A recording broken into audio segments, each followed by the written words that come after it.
만약 우리가 왕이 베푸는 결혼식 잔치에 간다고 상상해 봅시다. 이때 만약 쓰레기통에서 주운 오물이 잔뜩 묻은 더러운 걸레를 옷으로 만들어서 입고 간다면 어떻게 될까요?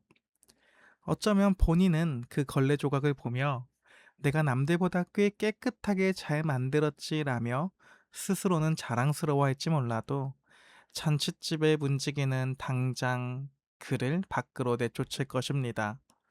그리고 우리는 흔히 내가 그래도 남들보다 착하게 살았고 교회 봉사도 열심히 했으니 하나님이 나를 예쁘게 보시겠지라고 도덕적으로 생각합니다.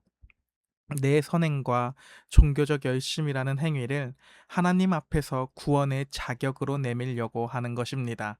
그런데 오늘 이사야서의 대미 마지막을 장식하는 64장부터 66장까지의 말씀은 우리가 하나님 앞에 내세우는 그 알량한 의로움은 사실 악취가 진동하는 더러운 옷, 즉 걸레에 불과하다고 말합니다. 그러나 이런 죄인을 향하여 굳게 닫힌 하늘을 찢고 내려오시는 분이 있습니다. 그리고 그분은 올 열방을 뒤흔드는 분입니다. 이 이야기를 함께 살펴봅시다. 이사야 64장은 칠흑 같은 절망 속에 빠진 이스라엘의 처절한 탄원으로 시작됩니다. 그들은 스스로의 힘으로는 죄의 사슬을 도저히 끊어낼 수 없음을 깨닫고 하나님을 향해 부르짖습니다. 원하건대 주는 하늘을 가르고 강림하시고 라며 말입니다. 즉 하나님이 외부에서 뚫고 들어오시지 않으면 우리에게는 아예 소망이 없습니다 라는 절규입니다. 왜냐하면 인간의 상태가 선한 것이라고는 낼 수 없는 악한 것밖에 없는 존재들이기 때문입니다. 따라서 6절은 우리의 존재됨에 대해 이렇게 말합니다. 무릇 우리는 다 부정한 자 같아서 우리의 의는 다 더러운 옷 같으며, 여기서 더러운 옷은 히브리어 원어로 오물이 묻은 누더기를 뜻합니다. 인간이 자랑하는 최고의 선행조차도 거룩하신 하나님 앞에서는 악취가 나는 더러운 걸레에 불과하다는 것을 보여주는 것입니다. 그렇다면 스스로 구원할 능력이 없는 이 더러운 백성들을 향해 하나님은 어떻게 하실까요? 65장에서 하나님의 일방적인 사랑이 나옵니다. 1절을 보십시오. 나는 나를 구하지 아니하던 자에게 물음을 받았으며 나를 찾지 아니하던 자에게 찾아남이 되었으며 라고 말합니다. 우리가 먼저 하나님을 찾은 것이 아닙니다. 우리는 하나님을 향해 항상 등 돌리던 반역자였지만 하나님께서 우리를 끈질기게 찾아옵니다. 그렇게 하나님은 일방적으로 우리를 찾아오셨습니다.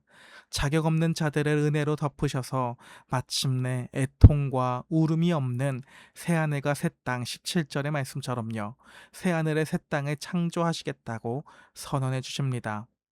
그렇게 마침내 이사야서의 전체 결론인 66장에서 하나님은 화려한 건물과 종교적인 제사를 자랑하는 위선자들을 꾸짖으시고, 하나님이 진짜 찾으시는 처소는 으리으리하고 화려한 건물이 아니라 마음이 가난하고 심령에 통회하며 내 말을 듣고 떠는 자를 찾는다라고 말합니다. 그리고 18절에서 하나님은 세상의 법칙을 깨는 복음을 말씀해 주십니다. 하나님은 내가 문 나라와 언어가 다른 민족들을 모으리니 그들이 와서 나의 영광을 볼 것이며 라고 말합니다. 한마디로 하나님은 이스라엘이라고 하는 혈통의 장벽을 이제 박살내고 온 세상의 방언과 민족을 하나로 불러 모아 하나님의 영광을 찬양하게 만들겠다는 하나님의 종말에 대한 이야기의 예언으로 이사야서는 막을 내립니다. 자, 그렇다면 우리의 더러운 옷, 우리를 먼저 찾아오신 은혜, 그리고 문 나라의 언어를 하나로 모으시는 이 거대한 서사시 안에서 우리는 우리 왕 예수 그리스도를 어떻게 만날 수 있을까요? 첫째로는 이사야의 절규처럼 친히 하늘을 가르고 내려오신 예수님입니다. 이사야 64장에서는 백성들은 하늘을 가르고 강림하옵소서라고 하나님을 향해 부르짖었습니다. 따라서 우리를 구원하기 위해 하나님이신 분인 예수께서 저 높고 굳게 닫힌 하늘을 찢고 친히 이 땅 가운데에 강림하셨습니다. 그리고 예수님이 십자가에서 숨을 거두실 때에 지성소와 성소를 가로막던 그 두꺼운 휘장, 그 휘장이 위에서부터 아래로 찢어졌습니다. 인간의 힘으로는, 우리의 힘으로는 결코 열 수 없었던 그 구원의 문을, 그 하늘 문을 예수께서 자신의 육체를 친히 찢으심으로 활짝 열어 젖히신 것입니다.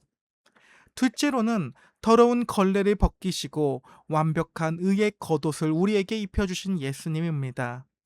우리가 하나님 앞에 들이밀었던 우리가 가진 도덕과 선행은 결국 아무리 우리의 기준에서 선한 일이라고 해봤자 하나님 앞에서는 그저 모두가 오물 묻은 걸레였습니다. 그런데 예수님은 십자가에서 우리가 입고 있던 그 더러운 죄의 누더기를 예수님 스스로가 대신 입으시고 심판을 당하셨습니다. 그 대신에 예수님이 평생에 걸쳐서 완벽하게 율법을 순종하심으로 만들어낸 그 흠없는 완벽한 의의 겉옷을 우리에게 입혀주셨습니다. 오직 전적으로 예수님의 은혜로 덧입혀진 이 의로움 때문에 우리는 당당하게 하나님의 잔치, 그 천국 잔치, 하나님 나라 잔치에 들어갈 수 있게 된 것입니다.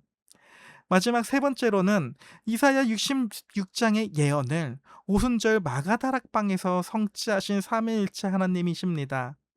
이사야 선지자가 예언했던 언어가 다른 민족들이 모여 영광을 보는 기적은 신약 성경에서 언제 일어나게 될까요? 바로 사도행전 2장에 나오는 오순절입니다. 여기서는 예수님의 제자들이 모든 사람들의 언어로 하나님의 큰 일을 선포합니다. 즉, 예수께서 하늘로 승천하시고 제자들에게 성령을 불처럼 부어주셨을 때에 언어가 흩어지고 사람들이 흩어지게 되는 창세기 11장에 나오는 바벨탑의 저주가 깨어지고 친히 각국의 언어로 십자가 복음이 예수 그리스도라고 하는 복음에 대한 이야기가 선포되었습니다. 성령 하나님은 눈에 보이는 돌 성전이 아니라 자신이 죄인임을 깨닫고 통회하며 엎드린 제자들의 그 상한 심령 속으로 뚫고 들어가셨습니다. 오순절 성령 강림을 통해서 이방인이었던 우리들까지 이 은혜의 성전 안으로 부름받아 그 예수 그리스도의 안으로 부름받아 하나님의 영광을 찬양할 수 있는 왕 같은 제사장이 된 것입니다. 사랑하는 여러분, 우리는 이사야서의 길고 긴 여정을 통해 위대한 진리 하나를 발견했습니다.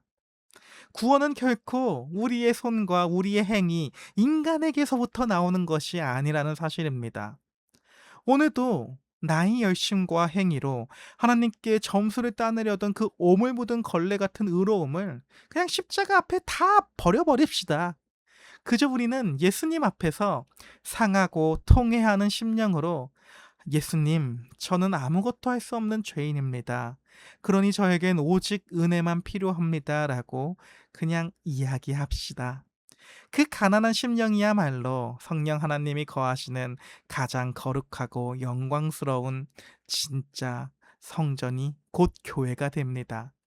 아무 자격 없는 우리를 구원하기 위해 하늘을 찢고 내려오신 예수 그리스도. 그분이 십자가의 피로 우리의 옷을 휘게 하얀색이 되도록 빠셨고 성령을 부어주심으로 열방의 모든 언어가 주님을 찬양하는 새 하늘과 새 땅을 완성하고 계십니다. 이사야 선지자가 목 터져라 외쳤던 이 가슴 벅찬 십자가의 은혜만을 자랑으로 삼고 오늘 하루도 은혜의 옷을 입고 행복한 삶을 살아가는 하루가 될 수 있기를 여전히 기도합니다. 오늘 하루도 파이팅입니다.